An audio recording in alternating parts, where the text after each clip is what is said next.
Media మిత్రులకు నమస్కారం. ఈ పత్రికా సమావేశం ప్రధానంగా ప్రజాపాలన వచ్చి రేపటికి 100 రోజులు పూర్తి చేసుకోబోతున్నాం. ఈ 100 రోజులకు సంబంధించి ఈరోజు ఈ పత్రికా సమావేశంలో సహచర మంత్రివర్యులు పొన్నం ప్రభాకర్ గారు, సోదరిమణి మంత్రివర్యులు కొండా సురేఖ గారు, ప్రభుత్వ ప్రత్యేక సలహాదారు మొహమ్మద్ అలీ షబ్బీర్ గారు, రాజ్యసభ సభ్యులు అనిల్ కుమార్ యాదవ్ గారు, శాసనసభ్యులు డాక్టర్ కవంపల్లి సత్యనారాయణ గారు, ముఖ్యమంత్రి ప్రత్యేక సలహాదారులు వేం నరేందర్ రెడ్డి గారు, మిత్రుడు ఏఐసిసి సెక్రటరీ సంపత్ కుమార్ గారు, డాక్టర్ రోహిన్ రెడ్డి ఖైరతాబాద్ అధ్యక్షులు ఈ పత్రికా సమావేశంలో పాల్గొనడం జరిగింది. మీకు అందరికీ తెలుసు, కాంగ్రెస్ పార్టీ ప్రతిపక్షంలో ఉన్నప్పుడు ప్రజల దగ్గరికి వెళ్ళి మార్పు కావాలి, కాంగ్రెస్ రావాలి అని నినాదంతో ప్రజల దగ్గరికి వెళ్ళి మా 6 గ్యారంటీలను ప్రజలకు వివరించి తెలంగాణ రాష్ట్రం ఇచ్చిన పార్టీగా తెలంగాణ ప్రజల యొక్క సమస్యల్ని వింటూ సావధానంగా వాటిని పరిష్కరించడానికి అవసరమైన ప్రణాళికతో ముందుకు వెళ్తామని చెప్పి పూర్తి స్థాయిలో 4 కోట్ల తెలంగాణ ప్రజలకు వివరించి ప్రజల యొక్క ఆమోదం పొంది డిసెంబర్ 7 తారీఖు నాడు ఎల్బీ స్టేడియంలో ఇందిరమ్మ రాజ్యము ప్రజాపాలన ప్రమాణ స్వీకారం చేసినాము. ప్రమాణ స్వీకారం చేసిన రోజు నుంచి ఈ రోజు వరకు ప్రతి నిమిషం ప్రజలకు ఇచ్చిన 6 గ్యారెంటీలను అమలు చేయాలన్న తపన,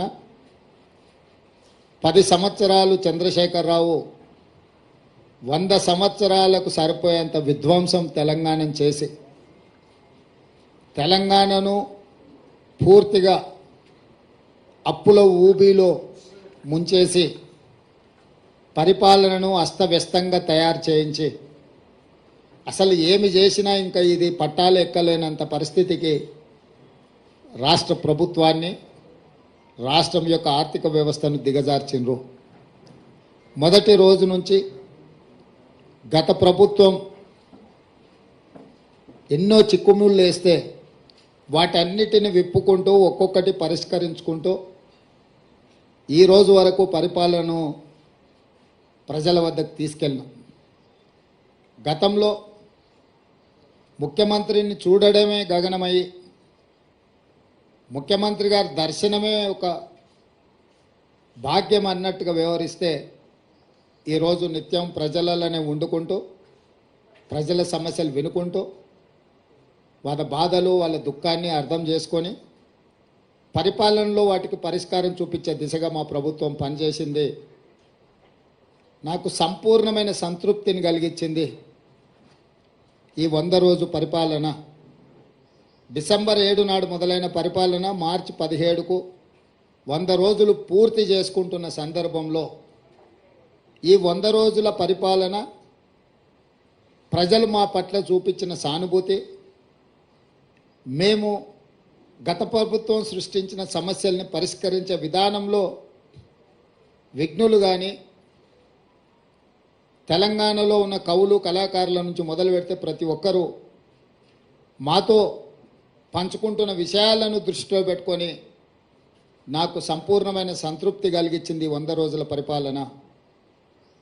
కానీ 100 రోజుల పరిపాలనతోని సమస్యలన్నీ పరిష్కారమైనవని మేము భావించడం లేదు. ఇంకా బాధ్యతతో ఇచ్చిన 6 గ్యారెంటీలలో మిగిలిన హామీలను కూడా అమలు చేస్తూ రాష్ట్రంలో ఉన్న ఎన్నో అపరిష్కృతమైన సమస్యల్ని పరిష్కరించుకుంటూ ముందుకు వెళ్తూ అధికారం చేపట్టిన 48 గంటల్లోనే ఆర్టీసీ బస్సుల్లో ఆడబిడ్డలకు ఉచిత ప్రయాణము కల్పించి ఈ రోజుకు దాదాపుగా 26 కోట్ల మహిళలు ఉచితంగా బస్సు ప్రయాణాన్ని వినియోగించుకున్నారు. రాజీవ్ ఆరోగ్యశ్రీ ద్వారా 10 లక్షల రూపాయలు ఉచిత వైద్యానికి కాంగ్రెస్ పార్టీ ఏర్పాటు చేసింది. ఇదే కాకుండా మహిళలకు ఇచ్చిన మాట ప్రకారం 500 రూపాయలకు సిలిండరు అమలు చేసినాం. ఈ రోజు వరకు దాదాపుగా 8 లక్షల మంది మహిళలు ఇప్పటికే 500 రూపాయలకు సిలిండర్ కొనుగోలు చేయడం జరిగింది. వాళ్లకు నగదు బదిలీ చేయడం జరిగింది. అదేవిధంగా 200 యూనిట్ల వరకు ప్రతి ఇంటికి ఉచితంగా ఇచ్చే విద్యుత్తు జీరో బిల్లులు ఇప్పటికి దాదాపుగా 37 లక్షల మందికి ఉచిత బిల్లులు జీరో బిల్లులు చేరవేయడం జరిగింది. మిగతావి కూడా 7 జిల్లాలలో మహబూబ్ నగర్ లోకల్ బాడీ సంస్థలో ఎన్నికలు రావడంతో ఎన్నికల కోడ్తోని ఎన్నికల అధికారులు జీరో బిల్లులు అక్కడ ప్రజలకు ఇవ్వడానికి నిబంధనలు అడ్డు రావడంతో వాళ్ళకి అది అందుబాటులోకి రాలేదు. మొన్నటికి మొన్న ఖమ్మంలో ఇందిరమ్మ ఇండ్లు 4.5 లక్షల ఇండ్లు ప్రతి నియోజకవర్గంలో 3,500లతో ఇవ్వడమే కాకుండా 22,500 కోట్ల రూపాయలతోని ఇందిరమ్మ ఇండ్ల నిర్మాణ కార్యక్రమాన్ని కూడా లాంఛనంగా ప్రారంభించుకున్నాము. ఇదే కాకుండా 3 నెలల్లో 30,000 ఉద్యోగాలు పారామెడికల్ సిబ్బంది కావచ్చు, పోలీసు సిబ్బంది కావచ్చు, ఎక్సైజ్ సిబ్బంది కావచ్చు, ఫైర్ స్టేషన్కి సంబంధించిన వాళ్ళు కావచ్చు, గురుకుల టీచర్లు కావచ్చు, సింగరేణి ఉద్యోగులు కావచ్చు, రకరకాల శాఖలలో 30,000 ఉద్యోగాలు 3 నెలల్లోనే చేపట్టి ఒక చరిత్రను సృష్టించింది మా ప్రభుత్వము. తెలంగాణ పబ్లిక్ సర్వీస్ కమిషన్ను లోపభూయిష్టంగా తయారు చేసి అవినీతికి ఒక అడ్డాగా మారుస్తే ప్రక్షాళన చేసి పబ్లిక్ సర్వీస్ కమిషన్ నూతన కమిషన్ నియమించడమే కాకుండా గ్రూప్ 1 ఇతర ఉద్యోగ నోటిఫికేషన్లు కూడా ప్రకటించి నిరుద్యోగ యువకులకు ఒక విశ్వాసాన్ని నమ్మకాన్ని కలిగించే ప్రయత్నం చేసినాము.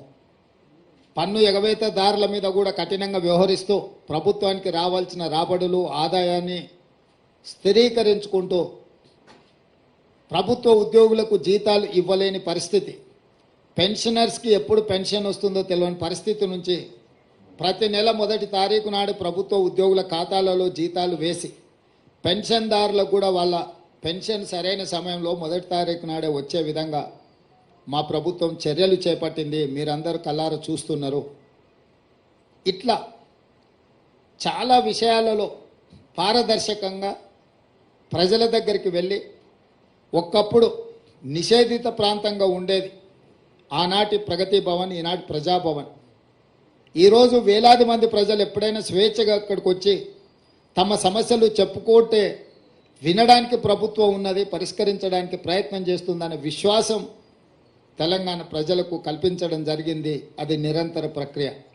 సచివాలయం ఒకప్పుడు అదేదో నిషేధిత ప్రాంతం, అది కేవలం కొంతమంది దొరలకు వాళ్ళ వంది మాగదులకు మాత్రమే అందులోకి అనుమతి, తెలంగాణ ప్రజలకు అందులో అనుమతి ఇచ్చేది లేదు, వాళ్ళను రానిచ్చేది లేదు అని ప్రభుత్వం నిషేధపు ఆజ్ఞలు విధిస్తే స్వేచ్ఛనిచ్చి ఎవరైనా రావచ్చు, ఇది మీది, డాక్టర్ బాబాసాహెబ్ అంబేద్కర్ సచివాలయం అంటే ఆయన వారసులు ఎవరైనా అందులోకి రావచ్చు, మంత్రులను కలవచ్చు, అధికారులను అడగొచ్చు, మీరు స్వేచ్ఛగా, ఇది మీ ప్రభుత్వం, మీ ప్రభుత్వంలో ఉన్న ప్రజాప్రతినిధులు ముఖ్యమంత్రి నుంచి మంత్రుల వరకు అధికారులు పాలకులు కాదు, సేవకులు, మీకు సేవ చేయడానికి మేము ఇక్కడ సిద్ధంగా ఉన్నాం, మీరు రాండి, మీ సమస్యలు చెప్పుకోండి అని సచివాలయానికి వచ్చే స్వేచ్ఛను మా ప్రభుత్వం ఇచ్చింది. ఒకనాడు ఉద్యమాల ద్వారా తెలంగాణను సాధించినమన్న బీఆర్ఎస్ పార్టీ అధికారంలోకి వచ్చినంబడే ధర్నా చౌకును మూత వేసి ఈ తెలంగాణ ప్రజలకు స్వేచ్ఛ లేదు, మిమ్మల్ని నిషేధిస్తాం, నియంత్రిస్తాం, నిర్బంధిస్తాం, మీరు మా చెప్పు చేతల్లో కట్టు బానిసలుగా ఉండాలి అని శాసించి పాలించాలి అని అనుకుంటే మేము వచ్చిన తర్వాత అదే ధర్నా చౌకును తెరిచి స్వేచ్ఛగా బీఆర్ఎస్ నాయకులు ధర్నా చేసుకోవడానికి కూడా అనుమతి ఇచ్చి గతంలో వాళ్ళు చేసిన పాపాలను దీక్షల ద్వారా కొంతైనా కడుక్కుంటారు, ప్రజాస్వామ్యంలో ప్రతిపక్షాలు ప్రజా సమస్యల్ని ప్రస్తావించాలి, వాటిని మా ప్రభుత్వం పరిష్కరించాలన్న స్ఫూర్తితోని టీఆర్ఎస్ నాయకులను కూడా స్వేచ్ఛగా ధర్నా చౌక్లో ధర్నాలు చేసుకోవడానికి తెలంగాణ ప్రజలకు స్వేచ్ఛ ఇచ్చినాం. అదేవిధంగా పౌర హక్కుల సంఘాల నుంచి ప్రజా హక్కుల సంఘాల వరకు, లేకపోతే వివిధ సంస్థలు ప్రజల కోసం నిరంతరం పనిచేసే వాళ్ళను సచివాలయానికి పిలిచి ముఖ్యమంత్రిగా నేనే స్వయంగా ఆ సంఘాలతోని సంస్థలతోటి సంప్రదించి ప్రజల యొక్క హక్కులకు భంగం కలిగించే నిర్ణయాలు అవి ఏవైనా వాటిని పరిష్కరించే విధంగా వాళ్ళందరితో కూడా కూర్చొని మాట్లాడుకోవడం జరిగింది. ఇంకొక పక్కన క్రిస్టియన్ మత సంఘాలకు, ముస్లిం మత సంఘాలకు, హిందువులకు సంబంధించిన సంఘాలను స్వేచ్ఛగా వాళ్ళ యొక్క నమ్మకం, విశ్వాసమైన వాళ్ళ మతాలకు సంబంధించిన అంశాలను, అందులో పేరుకుపోయిన సమస్యలను పరిష్కరించడానికి వాళ్ళతోనే సచివాలయంలో ముఖ్యమంత్రిగా మా మంత్రులు, మా సహచరులతో వాళ్ళతో కూర్చొని మాట్లాడి ఈరోజు వాళ్ళని అందరినీ కూడా, ఇది ప్రభుత్వం అందరిది, ఆనాడు మార్పు కావాలి, కాంగ్రెస్ రావాలి అన్న ఆలోచనతోటి ఏదైతే ప్రజల దగ్గరికి వెళ్ళినామో మార్పు మొదలైంది. మార్పు వేగంగా ప్రయాణిస్తుంది. మార్పు మారుమూల తండాలలో, గూడాలలో, పల్లెల్లోకి చేరుతుంది, చేరింది అన్న విశ్వాసాన్ని ప్రజలకు కల్పించే విధంగా మా ప్రభుత్వం పనిచేస్తుంది. పాత్రికేయ మిత్రులకు సంబంధించిన సమస్యల్ని కూడా వాళ్ళ సంఘాలను కూడా పిలిచి వాళ్ళతో కూడా మాట్లాడడం జరిగింది. అందుకోసమే వాళ్ళకు సంబంధించిన చాలా కాలంగా అపరిష్కృతంగా ఉన్న సమస్యల్ని పరిష్కరించడానికి కూడా ఒక కార్యాచరణను తీసుకోవడం జరిగింది. స్థూలంగా ఈ 100 రోజుల్లో తెలంగాణ సమాజంలో భాగస్వాములైన ప్రతి ఒక్కరిని సచివాలయానికి వచ్చి రాష్ట్ర పరిపాలన ఎక్కడి నుంచి అయితే నిర్ణయాలు జరుగుతాయో అక్కడ వాళ్ళని రప్పించి రావడానికి అనుమతించి వాళ్ళందరితో కలిసి మాట్లాడి వాళ్ళు లేవనెత్తిన ప్రతి అంశాన్ని చట్ట పరిధిలో పరిష్కరించడానికి సంపూర్ణంగా ప్రయత్నం చేసినాము. ఇదే కాదు, రాష్ట్ర కేంద్ర ప్రభుత్వాల మధ్యలో ఉండాల్సిన సత్సంబంధాలను పునరుద్ధరించి దీర్ఘకాలికంగా స్కైవేస్ కావచ్చు, ఫ్లైఓవర్లు కావచ్చు, రోడ్లకు సంబంధించి కేంద్రం ఇవ్వాల్సిన అనుమతులకు సంబంధించి ఢిల్లీలో ఉండే ఆంధ్రప్రదేశ్ భవన్, తెలంగాణ భవన్ ఆస్తుల పంపకాలకు సంబంధించి వీటన్నిటిని కూడా ఒకటొకటిగా పరిష్కరించుకుంటూ ప్రధానమంత్రిని, కేంద్ర హోంమంత్రిని, సాగునీటి పారుదల శాఖ మంత్రిని, అర్బన్ డెవలప్మెంట్ మినిస్టర్తో సహా శాఖలకు సంబంధించిన అందరి మంత్రులను కలిసి తెలంగాణకు రావాల్సిన నిధులను, తెలంగాణ రాష్ట్రం యొక్క హక్కులను కేంద్ర ప్రభుత్వంతో కూడా పరిష్కరించడానికి ప్రయత్నం చేసినాం. భేషజాలకు, పంతాలకు, పట్టింపులకు పోయి మనం వాళ్ళతోని పంతాలు పట్టింపులకు పోతే చివరగా తెలంగాణ ప్రజలకే నష్టం జరుగుతుందన్న విషయాన్ని, వాస్తవాన్ని గుర్తించి తెలంగాణ ప్రజలకు నష్టం జరగకూడదు, అవసరమైతే ముఖ్యమంత్రి ఒక మెట్టు దిగైనా వాటిని సాధించుకోవాలనే పట్టుదలతోని ఆ ప్రయత్నం చేసినాం. కేంద్ర ప్రభుత్వం కూడా చాలా విషయాలలో సానుకూలంగా స్పందించింది. ఈరోజు మెట్రో రైలుకు సంబంధించి, పాలమూరు రంగారెడ్డి ఎత్తిపోతల జాతీయ ప్రాజెక్టుకు సంబంధించి, ఇతర రైల్వే ఏర్పాట్ల గురించి కానీ, జాతీయ రహదారుల విషయంలో కానీ కేంద్ర ప్రభుత్వంతో నిరంతరం సంప్రదింపులు చేపడుతున్నాము. ఎందుకంటే ఇవన్నీ కూడా రాష్ట్రానికి రావాల్సిన హక్కులు. ఇది ఎవరి దయాదాక్షిణ్యం కాదు. 2 ప్రభుత్వాల మధ్యలో సత్సంబంధాలు ఉండాలి అని మా ప్రభుత్వం మొదటి నుంచి భావించింది. అందుకే రాజ్యాంగబద్ధంగా ఎన్నికైన ప్రభుత్వాలతో సరైన సత్సంబంధాలను నెలకొల్పడానికి కృషి చేస్తున్నాం. పక్క రాష్ట్రాలతో కూడా గిల్లి కజ్జాలు పెట్టుకోవడం లేదు. ఆంధ్రప్రదేశ్ రాష్ట్రంతో ఉన్న కూడా అపరిష్కృతంగా ఉన్న విభజన హామీలను కూడా, విభజనలో చిక్కుముళ్ళు పడ్డ వాటిని కూడా పరిష్కరించడానికి సంప్రదింపులను కొనసాగిస్తున్నాం. అందులో భాగంగానే ఢిల్లీలో ఉన్న ఆంధ్రప్రదేశ్ భవన్లో మన 42% వాటాల్ని మనము పరిష్కరించుకున్నాం. ఈరోజే మనకు ఆ కేంద్ర ప్రభుత్వం కూడా నోటిఫై చేసింది, మీ దృష్టికి వచ్చి ఉండొచ్చు. అదేవిధంగా తెలంగాణ అంటే టీఎస్ కాదు, టీఆర్ఎస్కు నకలుగా మారిస్తే దాన్ని టీజీగా మార్చినాము. తెలంగాణ రాష్ట్ర గీతంగా జయ జయ హే తెలంగాణను ఆమోదించుకున్నాము. తెలంగాణ యొక్క తల్లి అని అంటే తెలంగాణ ప్రజలకు స్ఫూర్తి నింపే విధంగా ఉండాలి అని చెప్పి కవులను, కళాకారులను సంప్రదించాలన్న నిర్ణయం తీసుకున్నాము. తెలంగాణ రాష్ట్ర అధికారిక చిహ్నాన్ని కూడా పోరాటానికి స్ఫూర్తిగా త్యాగాలకు నిలవుగా ఉండాలి అని చెప్పి దీని మీద కూడా మార్పు కోసం ఒక కమిటీని వేయడం ద్వారా ఈ అన్ని కూడా చర్యలు చేపట్టాలని మా ప్రభుత్వం తీసుకున్నది. అంటే ఒక పక్కన భాషాపరంగా, తెలంగాణ సంస్కృతి పరంగా, తెలంగాణ ప్రజల యొక్క మనోభావాలను గౌరవించుకుంటూ అదేవిధంగా పరిపాలనను కూడా నూతన సాంకేతిక విధానంతో ముందుకు వెళ్ళి హైదరాబాద్లో మెట్రో రైలు, మూసీ రివర్ ఫ్రంట్ను, హైదరాబాదు నగరానికి రావాల్సిన తేవాల్సిన తాగునీటి జలాల విషయంలో కూడా ఒక స్పష్టమైన కార్యాచరణతోని, అదేవిధంగా సాగునీటి ప్రాజెక్టులు ఏ ఒక్కటి కూడా తెలంగాణ వచ్చినాక పూర్తి కాలేదు. ఉమ్మడి రాష్ట్రంలో మొదలైన ప్రాజెక్టులు కావచ్చు, తెలంగాణ రాష్ట్రంలో వచ్చినాక కేసీఆర్ పిలిచిన ప్రాజెక్టులు కావచ్చు, ఒక్కటి కూడా పూర్తి కాలేదు. వాటిని పూర్తి చేయడానికి కూడా ఒక మంచి కార్యాచరణను తీసుకొని మేము ముందుకు వెళ్తున్నాము. మా సహచర మంత్రులందరూ కూడా బాధ్యతాయుతంగా రోజుకు 18 గంటలు పనిచేస్తూ ఈ ప్రభుత్వానికి, తెలంగాణ రాష్ట్ర ప్రజలకు మంచి పేరు, తెలంగాణ మోడల్ని ఇదొక వైబ్రెంట్ తెలంగాణ అని నిరూపించే విధంగా ఈరోజు మా సహచర మంత్రులందరూ కష్టపడి పనిచేస్తున్నారు. మనస్ఫూర్తిగా సహచర మంత్రులను కూడా నేను అభినందిస్తున్నా. మా శాసనసభ్యులు కూడా ఎక్కడికక్కడ ప్రజలతో మమేకమై ప్రజల దగ్గరికి వెళ్ళి ఆర్భాటాలు, హంగులు లేకుండా, పోలీసు సైరన్లు లేకపోతే ముందల వెనకాల బార్లు తీరిన కార్లు కాకుండా మేము ప్రజలలో మమేకమవుతాం, ప్రజలు ఎన్నుకుంటేనే మేము ఈ స్థాయికి వచ్చినామని మా శాసనసభ్యులు కూడా ఒక బాధ్యతతో వ్యవహరించడం, ఇవన్నీ కూడా మాకు సంతృప్తినిచ్చింది. వీటన్నిటిని దృష్టిలో పెట్టుకొని 100 రోజులు సహకరించిన మీడియా మిత్రులకు, అదేవిధంగా తెలంగాణ సమాజానికి మనస్ఫూర్తిగా వారికి కృతజ్ఞతలు, ధన్యవాదాలు. పిసిసి అధ్యక్షుడిగా, అదేవిధంగా తెలంగాణ రాష్ట్ర ముఖ్యమంత్రిగా వాళ్ళందరికీ కృతజ్ఞతలు తెలియజేస్తున్నా. మీడియా మిత్రులకు కూడా ధన్యవాదాలు. కొంత సంవయనం పాటించి మీరందరూ కూడా తెలంగాణ ప్రజలకు కావలసిన విషయాలను ముందుకు తీసుకొస్తున్నారు. మీరు కూడా భవిష్యత్తులో ఇదే విధంగా సహకరించాలి. తెలంగాణ రాష్ట్రాన్ని అభివృద్ధి పదం వైపు తీసుకువెళ్దాం. 10 సంవత్సరాల్లో జరిగిన నష్టాన్ని, వచ్చిన కష్టాన్ని మనం ఎదుర్కొని నిలబడి దేశం ముందు వైబ్రెంట్ తెలంగాణను మనం నిలబెడదాం. ఈ తెలంగాణకు ఒక మెగా మాస్టర్ ప్లాన్ తయారు చేస్తున్నాం, వైబ్రెంట్ తెలంగాణ 2050.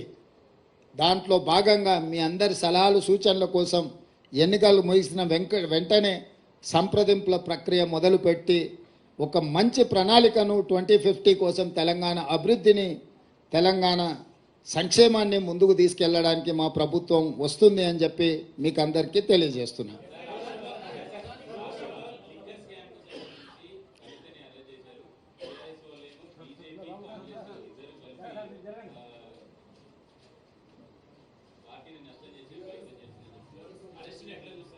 ఇప్పుడు ఇది టీవీలలో సీరియల్ చూస్తే సంవత్సరాల కొద్ది కొనసాగుతూనే ఉంటాయి. వాటికి ఆరంభం ఎప్పుడైందో చెప్పలేము, అంతం ఎప్పుడైతుందో కూడా చెప్పలేము. ఈ లిక్కర్ స్కామ్కు సంబంధించి కూడా కేసీఆర్ కుటుంబము, బీజేపీ ప్రభుత్వం నిరంతర ధారావాహికంగా టీవీలలో ఒక సీరియల్ను తలపించే విధంగా నాటకాలకు, డ్రామాలకు తెరలేపినరు. ఇన్ని సంవత్సరాల నుంచి కొనసాగుతున్న ఈ డ్రామా నిన్న అరెస్టు డ్రామాతో పతాక స్థాయికి వచ్చింది. అసలు ఇన్ని రోజుల నుంచి ఇంతమందిని అరెస్టు చేసి ఇప్పటి వరకు అరెస్టు చేయకపోవడము, రెండవది ఈరోజు ఎన్నికల నోటిఫికేషన్ వస్తుందనంటే ఒక రోజు ముందు అరెస్టు డ్రామాకు తెరలేపడము దేనికి సంకేతం ఇది? అంటే అవినీతి మీద చర్యలు తీసుకున్నామని ఛాంపియన్షిప్ వాళ్ళు తీసుకోవాలని, సానుభూతుల కోటాలో వీళ్ళు ప్రజల సానుభూతి బొమ్మాలి, మమ్మల్ని ఇబ్బంది పెడుతుండ్రు, మమ్మల్ని జైలు పాలు చేస్తున్నారని చెప్పుకోవాలి వీళ్ళు అని ఇద్దరు కలిసి ఒక వ్యూహాత్మక రాజకీయ ఎత్తుగడతో వస్తుండ్రు. ఈరోజు ఇన్ని రోజులు, ఇన్ని నెలలు, దాదాపుగా 2022లో మొదలైన ఈ డ్రామా 2024 మార్చ్ ఎన్నికల నోటిఫికేషన్కు ఒక రోజు ముందు అరెస్టుతో పరాకాష్ఠకు తీసుకెళ్ళిండ్రు అని అంటే ఈ డ్రామాను తెలంగాణ ప్రజలు గమనిస్తలేరని వీళ్ళు అనుకుంటున్నారా? రెండవది, కల్వకుంట్ల కవిత గారు, కల్వకుంట్ల చంద్రశేఖరరావు గారు కూతురు. కూతురింటికి పోలీసులు దాడి చేసి ఢిల్లీ నుంచి ఈడీ అధికారులు వచ్చి అరెస్ట్ చేసి తీసుకెళ్తుంటే బాధ్యత కలిగిన తండ్రిగా చంద్రశేఖరరావు గారు అక్కడికి రాలేదు అంటే దీన్ని ఎట్లా అర్థం చేసుకోవాలి? రెండవది, తండ్రిగా కాకపోయినా కల్వకుంట్ల కవిత గారు శాసన మండలి సభ్యురాలు, టీఆర్ఎస్ పార్టీ నాయకురాలు, పార్టీ అధ్యక్షుడిగా శాసన మండలి సభ్యురాలని అరెస్టు చేస్తుంటే అక్కడికి రావాలి, అక్కడికి వచ్చే అధికారులను వివరాలు అడగాలన్న సంగతి చంద్రశేఖరరావు గారికి తెలియదా? పోనీ ఇప్పటి వరకు కూడా చంద్రశేఖరరావు గారు అరెస్టును ఖండించలేదు. అరెస్ట్ ఎందుకు జరిగిందో, తన పార్టీ శాసన మండలి సభ్యురాలను ఎందుకు అరెస్టు చేసిండ్రో ఇంతవరకు తెలంగాణ ప్రజలకు వివరణ ఇవ్వలేదు. చంద్రశేఖరరావు గారి మౌనము ఏ రకంగా అర్థం చేసుకోవచ్చు? మూడో అంశము, గతంలో ఎప్పుడు కూడా మొదట ఈడీ వస్తారు, తర్వాత మోడీ వస్తారు అనుకునేటోళ్ళం. నిన్న మాత్రం ఈడీ మోడీ కలిసే వచ్చిరా తెలంగాణకు. అంటే అవినీతి పరుల మీద చర్యలు తీసుకుంటున్నామనే ఛాంపియన్షిప్లో మోడీ గారు కోట్లు పడాలి, అయ్యో పాపం ఆడపిల్లని అరెస్టు చేసిందనే సానుభూతితోని బీఆర్ఎస్ కోట్లు పడాలి. సర్వేలని 12 సీట్లు కాంగ్రెస్ గెలుస్తుంది అని కోడే కూస్తుంటే రాజకీయంగా కాంగ్రెస్ పార్టీని దెబ్బతీయడానికి ఈ రకమైన ఒక చీప్ పొలిటికల్ టాక్టిక్స్ ప్లే చేస్తున్నారు. కాబట్టి ఇప్పటికైనా మోడీ గారు, కేసీఆర్ గారు ఈ డ్రామాలు కట్టిపెట్టి 10 సంవత్సరాలు మోడీ గారు తెలంగాణ ప్రజలకు ఏం చేసిండు? పేదలకు ఇండ్లు ఇచ్చిండా? రైతుల ఆదాయం రెండింతలు చేసిండా? ప్రతి సంవత్సరం 2 కోట్ల ఉద్యోగాలు ఇస్తా అన్నాడు, ఇప్పటికీ 20 కోట్ల ఉద్యోగాలు ఇవ్వాలి. తెలంగాణలో ఎన్ని ఉద్యోగాలు ఇచ్చిండో? స్విస్ బ్యాంకులో ఉన్న లక్షల కోట్ల రూపాయల నల్లధనాన్ని తెచ్చి ప్రతి పేదవాడి ఖాతాలో 15 లక్షలు వేస్తా అన్నాడు. ఆ 15 లక్షల రూపాయలు ఎంతమంది ఖాతాలో వేసిండు? మనకు ఇస్తా అన్న పునర్విభజన చట్టంలో బయ్యారం ఉక్కు కర్మాగారం ఎందుకు ఇవ్వలేదు? కాజీపేట రైల్వే కోచ్ ఫ్యాక్టరీ ఎందుకు ఇవ్వలేదు? ఐఐఎం ఎందుకు ఇవ్వలేదు? ఎన్టీపీసీలో ఇంకా 2400 మెగావాట్ల విద్యుత్తు ప్రాజెక్టులను ఎందుకు నిర్మించలేదు? గిరిజన యూనివర్సిటీ 9 సంవత్సరాలు ఆపేసి ఇప్పుడు ప్రారంభించడానికి కారణం ఏంది? మెట్రో విస్తరణకు అనుమతి ఎందుకు ఇవ్వలేదు? ఇట్లాంటి చాలా విషయాలలో బీజేపీకి సమాధానం చెప్పడానికి ఏమీ లేదు. కాబట్టి ఈరోజు ఈ అరెస్టులు, ఈ అవినీతికి వ్యతిరేకంగా మేము ఏదో చర్యలు తీసుకుంటున్నాం అన్నట్టుగా నాటకాలు ఆడుతున్నారు. ఈ నాటకాన్ని ప్రజలు గమనించాలి. మొన్న జరిగిన ఎన్నికల్లో మేము ఇచ్చిన మాట ప్రకారం ప్రజలకు అన్ని రకాలుగా సహాయంగా నిలబడి ఒక విశ్వాసాన్ని కల్పించి స్వేచ్ఛాపూరితమైన వాతావరణంలో పరిపాలన అందిస్తున్నాము. రాబోయే పార్లమెంట్ ఎన్నికల్లో కాంగ్రెస్ను దొంగ దెబ్బ తీయడానికి వీళ్ళిద్దరు కలిసి ఆడుతున్న నాటకము. ఒకవేళ ఇది నాటకం కాకపోయిన ఉంటే చంద్రశేఖరరావు గారు ఎందుకు ఇంతవరకు స్పందించలేదు? కూతురును అరెస్టు చేస్తే తండ్రిగానైనా స్పందించాలి. ఒకవేళ అలా స్పందించినప్పుడు శాసనమండలి సభ్యురాలను, పార్టీ సభ్యురాలని అరెస్టు చేస్తే పార్టీ అధ్యక్షుడిగైనా స్పందించాలి. 2 విషయాలలో వారు స్పందించలేదు, పత్రికా ప్రకటన విడుదల కూడా చెయ్యలేదు అని అంటే, నిన్న మోడీ గారు వచ్చిన వారు కూడా ఈ విషయాన్ని ఎక్కడ ప్రస్తావించలేదు. తెలంగాణ రాష్ట్ర పర్యటనలో మోడీ గారు ఉన్నప్పుడే నిన్న మధ్యాహ్నం 1:20 ఈడీ అధికారులు వచ్చారు. 5:20 కవిత గారిని అరెస్టు చేశారు. 7 గంటల తర్వాత ఢిల్లీకి తీసుకెళ్ళినట్టున్నారు. అంటే పూర్తి సమాచారం మోడీ గారికి ఉన్నది కదా. ప్రధానమంత్రిగా వారి పర్యటన ఉన్నప్పుడు ఈడీ అధికారులు, ఇన్కమ్ ట్యాక్స్ అధికారులు ఒక రాజకీయ పరమైన అంశంలో చర్యలు తీసుకుంటున్నంటే ఎందుకు మోడీ గారు నిన్న తన రోడ్ షోలో ప్రస్తావించలేదు? చంద్రశేఖరరావు గారు మౌనము, మోడీ గారి మౌనం వెనకాల ఉన్న వ్యూహం ఏంది? వీళ్ళు ఎందుకు వ్యూహాత్మకంగా వ్యవహరిస్తున్నారు? అరెస్టు నేను ఖండించలేదు చంద్రశేఖరరావు గారు, అరెస్టును మోడీ సమర్థించలేదు. అంటే దీని వెనకాల కాంగ్రెస్ను దొంగ దెబ్బతీయాలనే ఎత్తుగడ ఉంది. తెలంగాణ సమాజం అంతా దీన్ని గమనించాల్సిందిగా కాంగ్రెస్ పార్టీ విజ్ఞప్తి చేస్తుంది.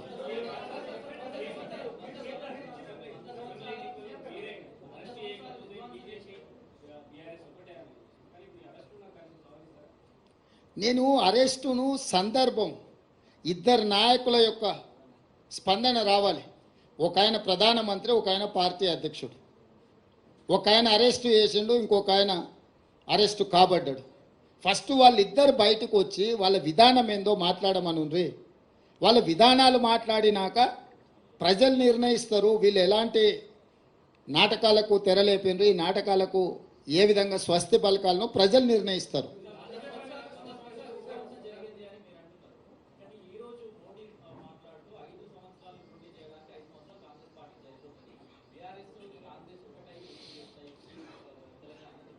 ఇప్పుడు నేనేమంటున్నంటే 10 సంవత్సరాలు ప్రధానమంత్రిగా ఉన్న మోడీ గారు ఇట్లాంటి చౌకబారు ప్రకటనలు చేయడం వారి స్థాయికి తగదు. వారు 12-13 సంవత్సరాలు ముఖ్యమంత్రిగా ఉన్నారు, 10 సంవత్సరాలు ప్రధానమంత్రిగా ఉన్నారు. నరేంద్ర మోడీ గారి మోడల్ అంటే ప్రజలకు ఏం చేసిండో వివరించి ఈ 10 సంవత్సరాల నా ప్రోగ్రెస్ రిపోర్ట్ ఇది, ఈ ప్రాతిపదికన మాకు ఓట్లు వేయండి అని తెలంగాణను అడగాలి.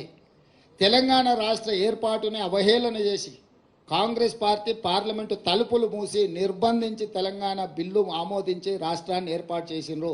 తల్లిని చంపి పిల్లను బ్రతికించిండ్రు అని మోడీ గారు మాట్లాడినరు. అంటే తెలంగాణ రాష్ట్ర ఏర్పాటు ప్రక్రియనే అవహేళన చేసి చట్టసభలలో మాట్లాడి రాజ్యసభలో లోక్సభలో తెలంగాణను అవమానించిన మోడీ గారికి తెలంగాణ రాష్ట్రం గురించి మాట్లాడడానికి, తెలంగాణ అనే పదం పలకడానికి కూడా వారికి అర్హత లేదు. ఓట్లు అడగడం చాలా దూరం. ఈరోజు బీజేపీ నాయకులు ఎవరైనా సరే 10 సంవత్సరాల అవినీతి మీద ఎందుకు చర్యలు తీసుకోలేదంటే సమాధానం లేదు. ఈ లిక్కర్ కేసు కూడా ఢిల్లీలో నమోదైన కేసు, ఢిల్లీ ప్రభుత్వానికి వ్యతిరేకంగా నమోదైన కేసు.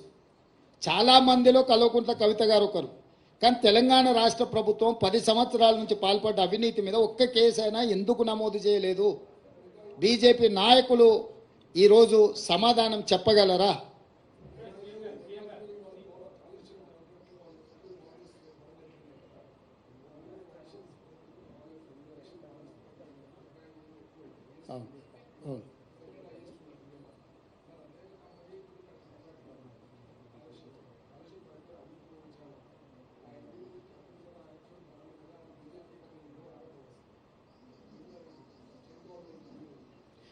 బాండ్స్ ఇచ్చిండ్రని తీసుకున్నారని మీరు చెప్తున్నారు. అధికారికంగా మా దగ్గర సమాచారం లేదు. వాళ్ళ బాండ్స్ అదే కంపెనీ చాలా పేపర్లకు కూడా ఫుల్ పేజ్ ప్రకటనలు ఇచ్చిండ్రు. అది కూడా లంచంలో భాగమని కొన్ని ఆరోపణలు ఉన్నాయి. మీరేమి రాయొద్దు, వార్తలు రాయొద్దు, మీకు వ్యాపార ప్రకటనలు ఇస్తాం, ఆ రూపంలో మీకు కూడా కొంత వాటాలు పంచుతామని ఆ సంస్థ ఇట్లా చేసిందని కొంతమంది సివిల్ సొసైటీ వాళ్ళు వచ్చి మాకు ఫిర్యాదులు చేస్తుండ్రు.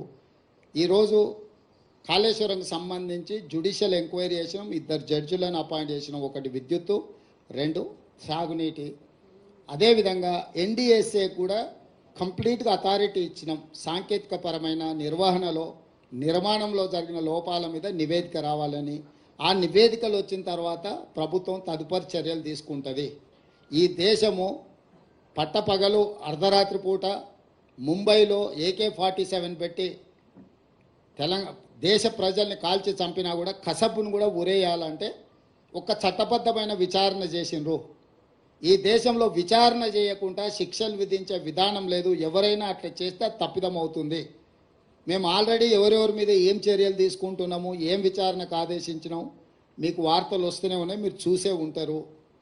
ఏదైనా కాంగ్రెస్ పార్టీ మా ప్రభుత్వం కక్షా సాధింపు చర్యలకు పాల్పడదు. అదే సమయంలో అక్రమాలకు పాల్పడిన వాళ్ళని ఎవరిని మినహాయింపు ఇవ్వదు. చట్ట పరిధిలో విచారణ చేసి చర్యలు తీసుకుంటాము.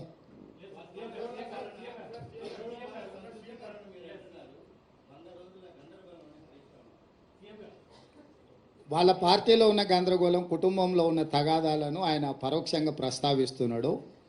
ఆయన పాపం జాలి పడాల్సిన సందర్భం. నిన్న అక్కడికి వెళ్ళిండు, చేతులు కట్టుకొని నించున్నాడు. ఇవాళ ఇట్లయింది, రేపు ఎట్లయితుందో అని. రమేష్,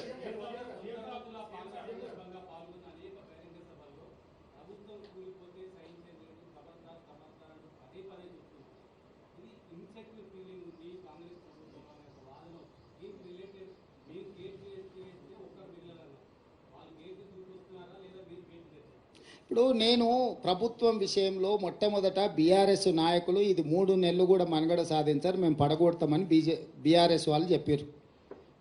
శాసనసభలో ఉన్న కడియం శ్రీహరి గారు లాంటి వాళ్ళు, కేసీఆర్ కూడా అంతర్గత సమావేశాలలో ఈ ప్రభుత్వాన్ని మనుగడ సాగనీయము, పడగొడతామని బీఆర్ఎస్ వాళ్ళు అన్నారు. సేమ్ డాక్టర్ లక్ష్మణ్ గారు బీజేపీ నాయకులు కూడా ఈ ప్రభుత్వం పార్లమెంట్ ఎన్నికల తర్వాత పడిపోతుందని వారు అన్నారు. వీరి దగ్గర ఉన్నది 39, వారి దగ్గర ఉన్నది 8. ఏ లెక్కలు కూడినా కూడా వీళ్లకు లెక్క కుదరదు. వాళ్ళిద్దరు కలిసి మా ప్రభుత్వం మీద కుట్ర చేస్తే తప్ప వాళ్ళు అనుకుంటున్న కార్యాచరణ అమలు జరగదు. మరి ప్రజలు ఎన్నుకున్న ప్రభుత్వాన్ని పడగొడతామని ప్రతిపక్ష పాత్ర పోషించాల్సిన వాళ్ళు, ప్రజలు ఇచ్చిన తీర్పును గౌరవించాల్సిన వాళ్ళు ఇద్దరు ఒకే రకమైన రాగం ఎత్తుకుంటున్నారు. ఈ ఒకే రకమైన రాగం ఎత్తుకుంటున్నప్పుడు ప్రజలకు వివరించాల్సిన బాధ్యత మాకు లేదా? ఒకవేళ ప్రజలు ఎన్నుకున్న ప్రభుత్వాన్ని పడగొడితే చూస్తూ ఊరుకుంటామా? ఇది సహించేదా? రెండవది, చాలామంది శాసనసభ్యులు నన్ను వచ్చి కలుస్తున్నారు కదా, నియోజకవర్గాల అభివృద్ధి కోసం వచ్చినప్పుడు వాళ్ళతోని యథాలాపంగానో పిచ్చాపాటో లేకపోతే పరిస్థితుల మీద మేము చర్చ చేస్తాం కదా, వాళ్ళు కూడా మాట్లాడతారు కదా. వాళ్ళు స్పష్టంగా చెప్తున్నారు, సార్ మా వాళ్ళు కూడా మనము బీజేపీ కలిసిపోతున్నాం, ఎన్నికల తర్వాత మన ప్రభుత్వం వచ్చేస్తుంది, మీరెవ్వరు చింతించకండి, మళ్ళీ మనదే అధికారం అని కొంతమందికి ఆల్రెడీ మంత్రి పదవులు కూడా హామీలు ఇచ్చేస్తున్నారు. వాళ్ళు చెప్తున్నారు అని వీళ్ళకు పైత్యం ముదిరింది సార్.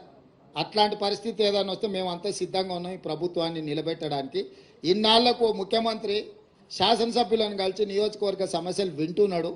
మేము అందులో ఉన్న 10 ఏళ్ళలో మేము ఎన్నడూ చూసిందే లేదు సార్, నువ్వు టీవీలలో తప్ప మా బాధ మా గోడు విన్నదే లేదు. ఈ మాత్రం స్వేచ్ఛ ఉంటే స్వేచ్ఛ ఉన్న ప్రభుత్వాన్ని మళ్ళీ వదులుకొని నిర్బంధాలు తెచ్చుకుంటామా సార్? నువ్వు ఎప్పుడు చెప్తే అప్పుడు వచ్చి మీకు అండగా నిలబడతాను సార్, మీ పక్కన నిలబడతావు, నువ్వు ఎట్లా చెప్తే అట్లా అని ఎమ్మెల్యేలు నాకు చెప్తున్నారు కదా. నేను అందుకే చెప్పిన, నిజంగానే ఆ పరిస్థితి ఉత్పన్నమైతే ఒక్కసారిగా మేము నిర్ణయించుకుంటే ఇక ఆ 3 4 తప్ప 5వ మనిషి వాళ్ళకి మిగిలడు. కాబట్టి ఇప్పటికైనా ఇట్లాంటి అతి తెలివితేటలు ఇంకా మానేయాలి. మేము ప్రజలిచ్చిన తీర్పును గౌరవించి ఒక మంచి పరిపాలన అందించాలని పాలన మీద మాత్రమే దృష్టి పెట్టినాము. పార్టీ ఫిరాయింపులను కానీ కక్ష సాధింపులను కానీ మేము చేపట్టాలని అనుకోలేదు. అందుకే వచ్చిన మొదటి రోజు నుంచి రోజుకు 18 గంటలు మేము, మా మంత్రులు, మా ఎమ్మెల్యేలు ప్రజలకు అందుబాటులో ఉండే ఒక మంచి పరిపాలన, తెలంగాణ మోడల్, వైబ్రెంట్ తెలంగాణ దేశ ప్రజలకు చూపించాలనే ప్రయత్నం చేస్తున్నాము. కానీ ఒకవేళ ప్రభుత్వాన్ని పడగొట్టే పోటీ వాళ్ళు పెట్టిండ్రు అనుకో, దాన్ని నిలబెట్టే ప్రయత్నం కూడా మేము చేస్తాం కదా. కాపాడే ప్రయత్నం కొంతమంది చేస్తారు, ఎదుర్కొనే ప్రయత్నం మేము చేస్తాం. దీన్ని నిలబెట్టి వాళ్ళకు గుణపాఠం చెప్పేవాళ్ళు వాళ్ళు ఉంటారు. సో వాళ్ళు కోరుకుంటే నేను ముందు నుంచి ఎప్పుడు కూడా నేను మీకు చెప్తాను, ఏ దానికైనా నేను సిద్ధం. కాకపోతే మొదట వాళ్ళు కోరుకోవాలి ఏందనేది. నేను ప్రజలు ఇచ్చిన తీర్పును గౌరవించి చిత్తశుద్ధితోని పరిపాలనను ముందుకు తీసుకెళ్తున్నా. నన్ను నా పని చేయనిస్తే ప్రతిపక్షాలుగా మీ పని మీరు చేసుకోవచ్చు. నాకేదో కాళ్ళలో కట్టబెట్టాలి, ఈ ప్రభుత్వాన్ని పడగొట్టాలనుకుంటే 10 ఏళ్ళు ప్రతిపక్షంలో మిమ్మల్ని దించుతామని చెప్పినాం, దించి చూపించినాం.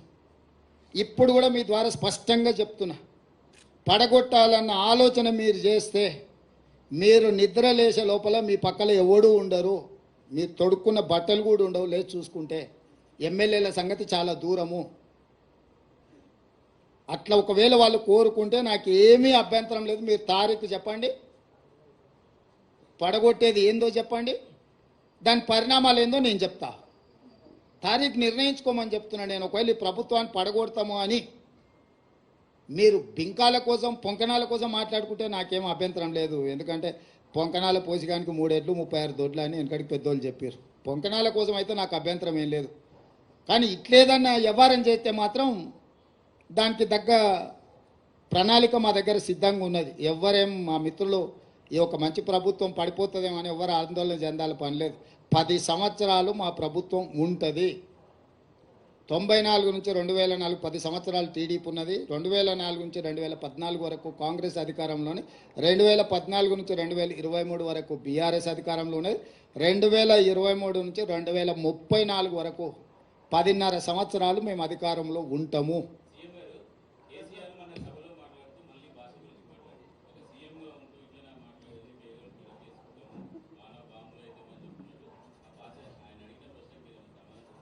ఇప్పటికన్నా ఆయన జ్ఞానోదయం అయింది.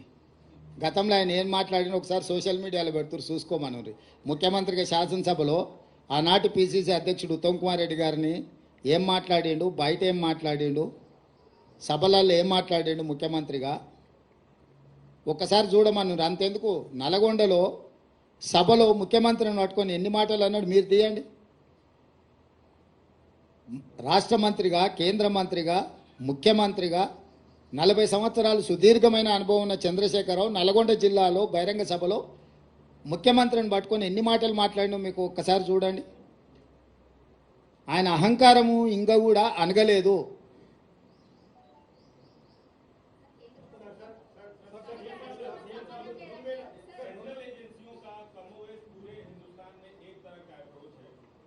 तेलंगाना से बाहर आपकी पार्टी का अप्रोच कुछ और है, लेकिन वही एजेंसी अगर यहाँ पे आपके राइवल्स यानी बीआरएस की मैं बात कर रहा हूँ उन पे कार्रवाई करती है तो आप लोगों का रुख अलग नजर आता है, ऐसा क्यों? हमारा लुक कहीं पर भी अलग नजर नहीं आया। हम लोग हमेशा एक ही बात बोलते, आपको क्या चाहिए, आइस और नाइस। आइस का मतलब income tax, CBI, ED. Nice का मतलब narcotics, income tax, CBI, ED. तो मोदी जी का फ्रंटल ऑर्गेनाइजेशन से ये फ्रंटल ऑर्गेनाइजेशंस को जब जब चुनाव आएंगे तब तब वो फ्रंटल ऑर्गेनाइजेशन को इस्तेमाल करने के लिए कोशिश कर रहे।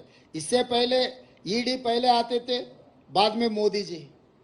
कल अचानक तेलंगाना में ईडी और मोदी दोनों मिलके एक साथ साथ में आ गए।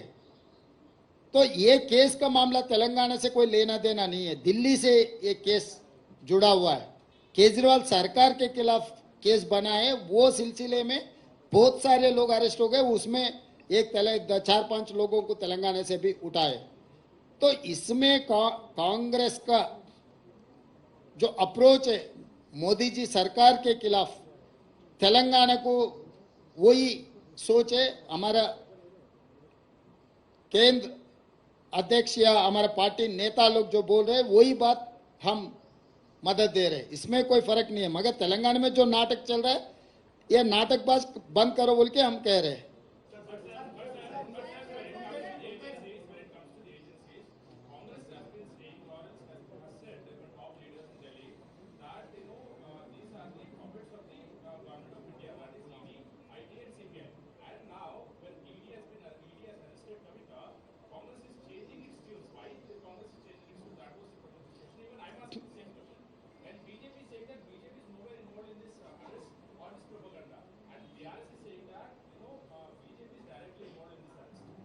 See, I don't change my stand. Still I am supporting my party stand. Here in tunes of Modi only they are playing. Just one day before the notification they have arrested Kavita for political benefit for BRS and BJP. They are acting like their frontal organization. So still my statement is same. I don't change my stand. This arrest also part of the politics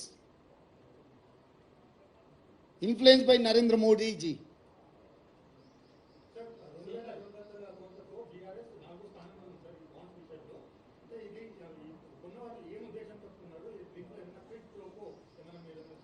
అంటే ఏ bonds ఎవరికి ఇచ్చిండ్రో ఆ లెక్క కూడా బయటపెట్టమని supreme court చెప్పింది.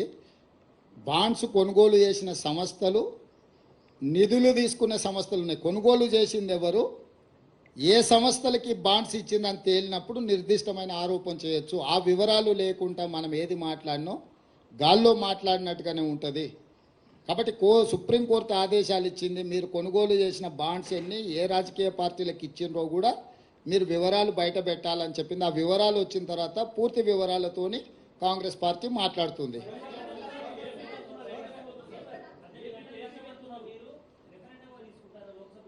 ఏందండి? Yes, డెఫినెట్గా నేనే ప్రకటించిన రాబోయే పార్లమెంట్ ఎన్నికలు మేము రెఫరెండంగా భావిస్తున్నాం. మా పనితనాన్ని 100 రోజుల పరిపాలన దృష్టిలో పెట్టుకొని ప్రజల్ని ఓటేయమని మేము విజ్ఞప్తి చేస్తున్నాము. ప్రజలకు మేము స్పష్టంగా చెప్పినాము, మేము నిర్దిష్టమైన హామీలు ఇచ్చినాము, వాటిని తప్పకుండా అమలు చేస్తాము. మా పరిపాలనను కొలబద్దగా పెట్టుకొని మీరు ఓటు వేయండి అని చెప్తున్నాం. 10 ఏళ్ల మోడీ పరిపాలన, 10 ఏళ్ల కేసీఆర్ పరిపాలన, 100 రోజుల మా పరిపాలన మీ కళ్ళ ముందు ఉంది. ఈ మూడిటిని విశ్లేషించి మూడిటిని దృష్టిలో పెట్టుకొని ప్రజల్ని ఓటు వేయండి. ఇది మా ప్రభుత్వానికి రెఫరెండమే.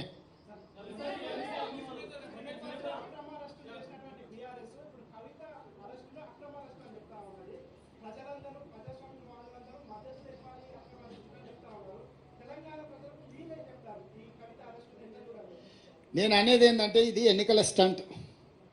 చంద్రశేఖర్ రావే ఇంతవరకు ఖండించలేదు, ఇంతవరకు తను దీని పట్ల విధానం ప్రకటించలేదు. ఈ అరెస్టు పట్ల చంద్రశేఖరరావుకే ఈ విషయంలో విధానం లేదు, ప్రకటన లేదు.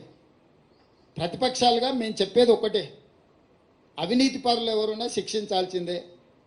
కానీ ఆ ముసుగులో మీ రాజకీయ ప్రయోజనాల కోసం ఒకరోజు ఎన్నికల నోటిఫికేషన్ వచ్చే ముందు మొత్తం పెద్ద డ్రామాకు తెరలేపి ఒక పెద్ద డ్రామా కంపెనీని నడుపుతున్నట్టుగా అనిపిస్తుంది.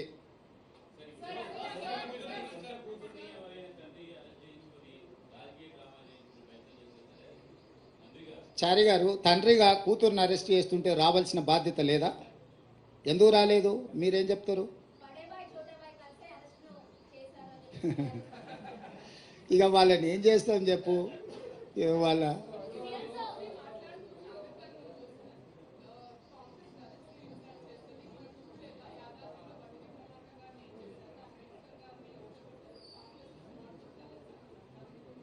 ఈ దేశానికి రాష్ట్రపతిని చేసింది దళితులను కాంగ్రెస్ పార్టీ, వివిధ రాష్ట్రాలలో ముఖ్యమంత్రులను చేసింది కాంగ్రెస్ పార్టీ, ఇక్కడ సిఎల్పి లీడర్గా దళితుని చేసింది కాంగ్రెస్ పార్టీ. ఇవన్నీ పక్కన పెడితే కాంగ్రెస్ పార్టీ అధ్యక్షుడు దళితుడు. సో మాకు దగ్గు నేర్పొద్దు. మోదీ గారికి ఏదైనా ఓట్లు వేయించుకోవాలన్న ఆలోచన ఉంటే ఏదైనా మాట్లాడమనుంది. బంగారు లక్ష్మణ్ కూతుర్ని అవమానించిండ్రు.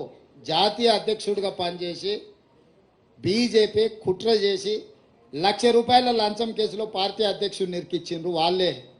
అంటే ఒక దళితుడు వాళ్ళ పార్టీ అధ్యక్షుడు అయితే అతను 3 ఏళ్ల సమయాన్ని కూడా పూర్తి చేయనీయలే. ఇవాళ వారి కుటుంబాన్ని వీధికి వదిలేసిండ్రు, బంగారు లక్ష్మణ్ గారి కుటుంబాన్ని. ఈ విషయాలన్నీ కూడా మోడీ గారు దృష్టిలో పెట్టుకొని వాటిని కూడా ప్రస్తావిస్తే బాగుంటుంది. టికెట్ కాదు, గౌరవం అన్నా నేను. గౌరవం వేరు, టికెట్ వేరు. టికెట్లు పరిస్థితులు పరిణామాలను బట్టి టికెట్లు ఇస్తారు. టికెట్లకు కొలబద్దలేదు. గౌరవం గురించి మాట్లాడుతున్నాం. ఆ కుటుంబానికి జరిగిన అవమానం వాళ్ళ కూతురే వచ్చి ఏం చెప్పిందో నాకు తెలుసు, నేను ఇక్కడ ప్రస్తావించదలుచుకోలేదు. తప్పకుండా బంగారు లక్ష్మణ్ గారు ఒక దళిత నాయకుడు, ఈ ప్రాంతం నుంచి జాతీయ స్థాయికి ఎదిగిన నాయకుడు. వాళ్ళ కుటుంబానికి గౌరవం ఉండాలని మేము కోరుకుంటున్నాము, గౌరవం ఇవ్వాలని కూడా మేము కోరుకుంటున్నాము.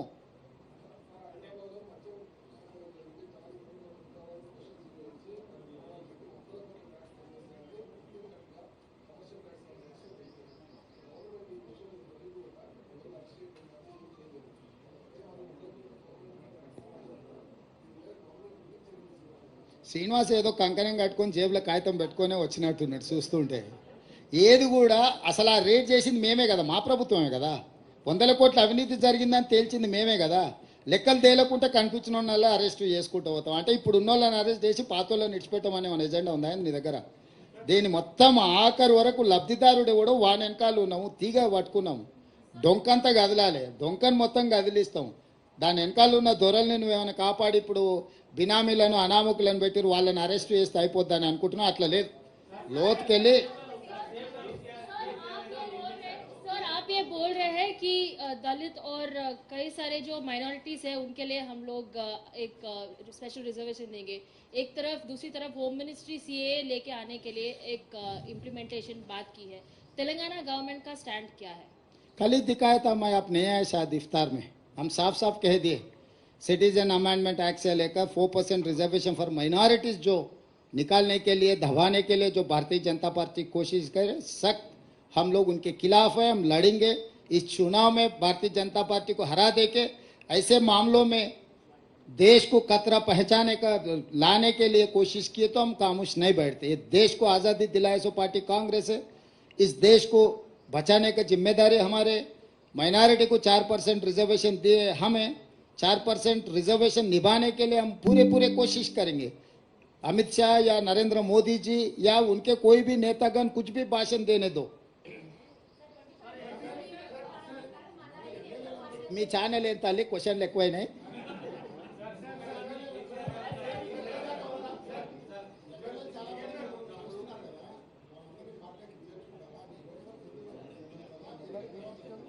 ఇక మీరు చూస్తుండండి, అన్ని ముందే చెప్తే మళ్ళీ మీరు ప్రెస్ మీట్ కూడా రారు. మీకు కూడా ఆసక్తి ఉండాలి కదా. ఏం రవీందర్, నెంబర్ మీరే చూస్తారు కదా, ఇప్పుడు నేను చెప్పడం ఎందుకు.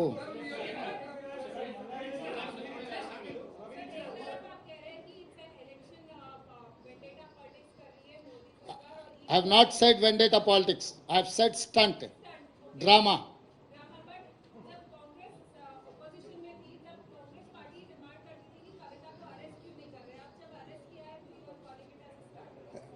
Yes, stunt. It is stunt. Time and again, I am reiterating my statement. I am on record. This is an stunt. The time of arrest, the time of Modi visit, statements by TRS. You collaborate all these dots, then you will know what is happening in Telangana.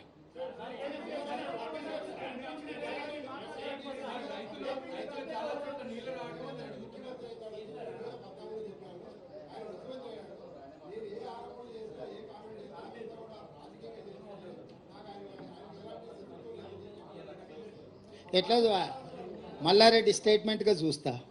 అది ఇచ్చింది మల్లారెడ్డి గారి statement, Mallareddy గారి statement లాగానే చూస్తా. నిజమే, సమస్యలు ఉన్నాయి. గత ప్రభుత్వం చేసిన పాపాలు ఇంకా అవి ముందుకు జరుగుతూనే ఉన్నాయి. అందుకే నిర్దిష్టమైన ప్రణాళికతో ముందుకు వెళ్తున్నాము. ఆ పార్టీ ఎలాంటి ముందస్తు ప్రణాళిక లేకుండా అడ్డగోలుగా వ్యవహరించడంతో కొన్ని సమస్యలు ఉత్పన్నమవుతున్నాయి. ఆ సమస్యలన్నిటిని కూడా పరిష్కరించే ప్రయత్నం చేస్తాం. ధన్యవాదాలు.